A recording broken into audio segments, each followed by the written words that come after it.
بسم اللہ الرحمن الرحیم. السلام علیکم dear students, welcome to online PGC lectures.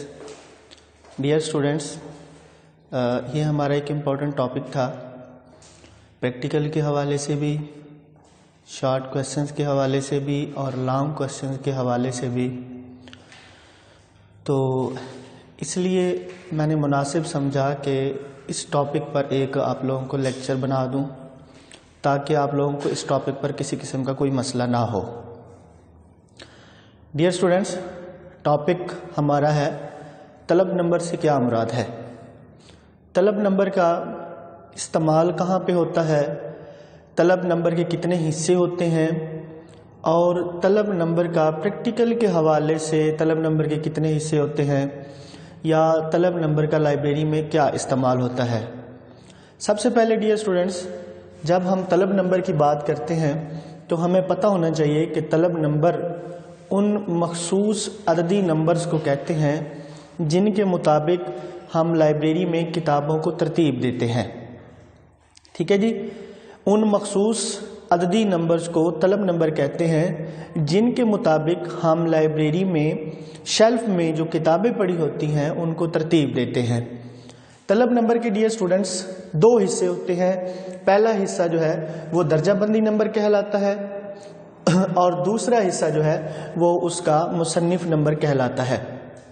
درجہ بندی نمبر سے مراد کہ وہ مخصوص نمبر جو ہم کتابوں کو کسی بھی درجہ بندی اسکیم سے دیکھ کر لگاتے ہیں.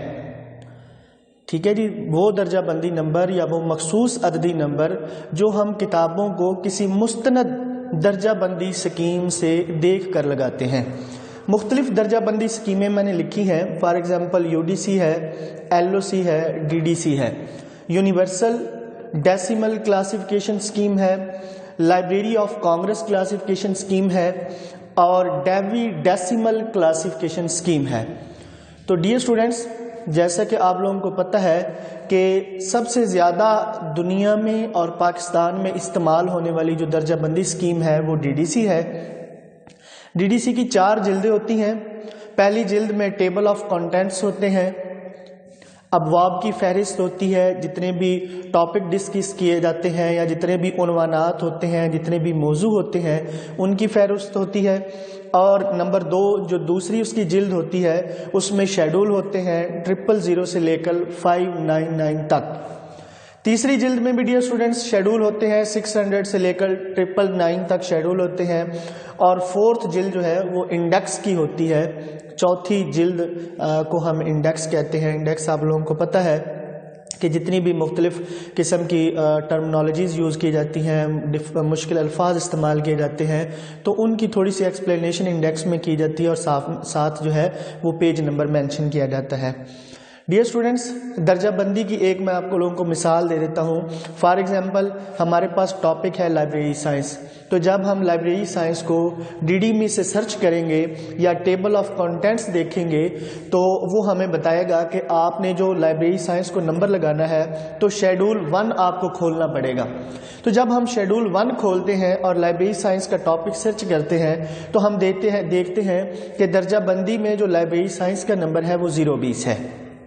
ٹھیک ہے جی, درجہ بندی میں جو لائبریری سائنس کا نمبر ہے وہ 020 ہے. اس طرح مختلف سبجیکٹ جس کا ہم نے نمبر لگانا ہوگا, جب ہم اس متعلقہ شیڈول والی جلد میں ہم اس کو سرچ کریں گے تو ہمیں مطلوبہ کتاب کا نمبر مل جائے گا.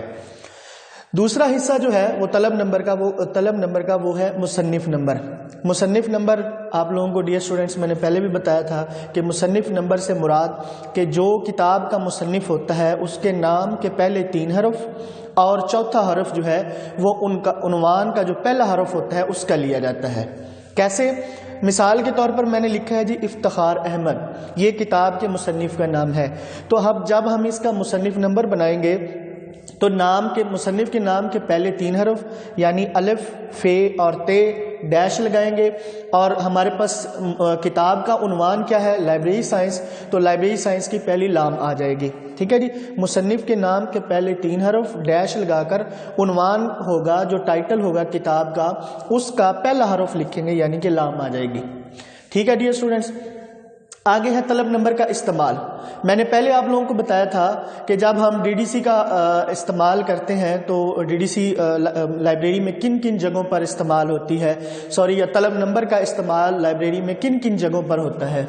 تو ہم جب کتاب کے اسپائن پر ایک چٹ کی صورت میں، ایک لیبل کی صورت میں ہم اس کو چسپاں کرتے ہیں طلب نمبر کو. کتاب کا اسپائن آپ لوگوں کو پتہ ہے کہ جو کتاب کا بیک سائڈ ہوتی ہے، پشت والا حصہ ہوتا ہے، وہ کتاب کا اسپائن کہلاتا ہے. تو کتاب کے اسپائن پر ہم طلب نمبر کو چسپاں کرتے ہیں ایک لیبل کی صورت میں. کیٹلاگ میں طلب نمبر کا استعمال ہوتا ہے. نمبر 3، کتابی کارڈ پر جو ہے وہ طلب نمبر کا استعمال کیا جاتا ہے. آگے ہے ڈیئر اسٹوڈنٹس کے پریکٹیکل کے حوالے سے طلب نمبر کے کتنے حصے ہوتے ہیں. جب ہم نے تھیوری کے حوالے سے پڑھا تو ہم نے طلب نمبر کے 2 حصے ڈسکس کیے. ایک درجہ بندی نمبر، نمبر 2 اس کا ہم نے مصنف نمبر ڈسکس کیا. لیکن ڈیئر اسٹوڈنٹس جب ہم پریکٹیکل کے حوالے سے بات کرتے ہیں تو طلب نمبر کے 4 حصے ہوتے ہیں. جب ہم نے لائبریری میں کتابوں کو ترتیب دینا ہے یا ہم نے کتابوں کی لیبلنگ کرنی ہے طلب نمبر کے مطابق، تو ڈیئر اسٹوڈنٹس کے 4 حصے ہوتے ہیں. پہلے حصے میں درجہ بندی نمبر لکھتے ہیں، دوسرے حصے میں مصنف نمبر لکھتے ہیں، اور تیسرے حصے میں داخلہ نمبر لکھتے ہیں. داخلہ نمبر آپ لوگوں کو پتہ ہے کہ جو لائبریری میں داخلہ رجسٹر ہوتا ہے اس میں جو کتابوں کو ایک سلسلہ وار نمبر دیا جاتا ہے تو وہ داخلہ نمبر ہوتا ہے جو ہم داخلہ رجسٹر سے دیکھ کے لگاتے ہیں. پھر چوتھے حصے میں ہم سال لکھتے ہیں، یعنی جس سال کتاب پبلش کی گئی ہے، کتاب کو شائع کیا گیا ہے، تو وہ والا ایئر لکھتے ہیں. میں نے مثال ڈیئر اسٹوڈنٹس مثال دی ہے. پہلی مثال تو میں نے دی ہے کہ تھیوری کے حوالے سے کہ پہلا حصہ جو ہے وہ درجہ بندی نمبر کہلاتا ہے، دوسرا حصہ طلب نمبر کہلاتا ہے. تو اس کی مثال کیا ہوگی کہ سب سے پہلے درجہ بندی نمبر، پھر مصنف نمبر، یعنی کہ 020 الف ف ت اور ڈیش لام. دوسری مثال ہے ڈیئر اسٹوڈنٹس پریکٹیکل کے حوالے سے. ٹھیک ہے، یہ 120 اس کا داخلہ نمبر میں نے پہلے لکھ دیا ہے. پھر اس کا آ گیا درجہ بندی نمبر 020 جو ہم نے درجہ بندی یعنی کہ DDC اسکیم سے ہم نے دیکھ کے لگایا. پھر ڈیئر اسٹوڈنٹس اس کا آ گیا مصنف نمبر آ گیا جو ہم نے مصنف نمبر بنایا تھا.